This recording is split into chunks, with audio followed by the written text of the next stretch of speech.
क्रोध की जड़ पे हम पहुंचते हैं तो हमें कामना मिलती है।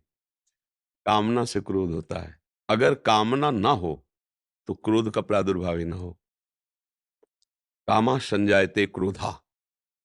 तो जो आपने कहा कि जो अपराध बनते हैं, चूंकि अब बुद्धि ठीक नहीं, क्रोध से युक्त हो गई, तो फिर बुद्धि नाशात प्रणश्यति।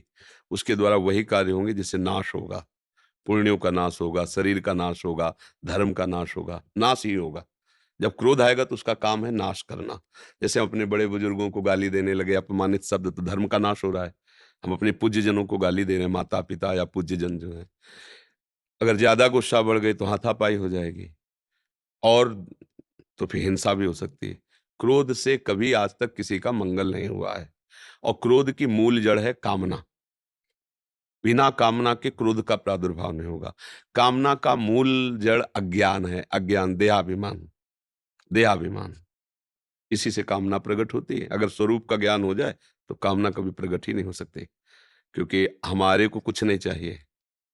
जितनी चाहत है इस शरीर को लेके हैं, आप देख लो। स्वरूप का ज्ञान है नहीं, इसलिए स्वरूप को कोई चाहत है नहीं। तो स्वरूप को भूल करके, देह को अपना मैं मान करके जो हम कामनाएं करते हैं, कामनाओं की पूर्ति होती तो लोभ बढ़ जाता है, कामनाओं की अपूर्ति होती तो क्रोध हो जाता है। जब क्रोध आता है तो बुद्धि काबू में नहीं रहती, वो अपराध करा देती है। इसलिए कामनाओं को बहुत सावधानी से करो, पर सावधानी से काम ना करो, जिससे हमारा मार्ग ठीक हो, दूसरों को सुख मिले, किसी को कभी कष्ट ना हो। ऐसी कामना करोगे तो इस कामना में इतने दम है कि वो क्रोध नहीं प्रकट होने देगी। और जब केवल हम अपने सुख की बात लेकर, शरीर सुख की बात फिर कामना करते हैं, तो फिर पाप होने लगते हैं। फिर ये क्रोध आ जाता है उसमें विघ्न पड़ने पर। भगवान का नाम जप करो, आहार को ठीक करो, भोजन को ठीक करो, गंदी क्रियाएं होने ना पावे।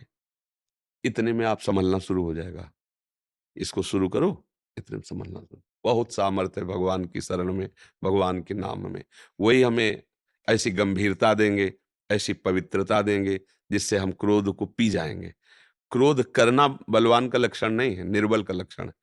क्रोध को पी जाना है बलवान का लक्षण।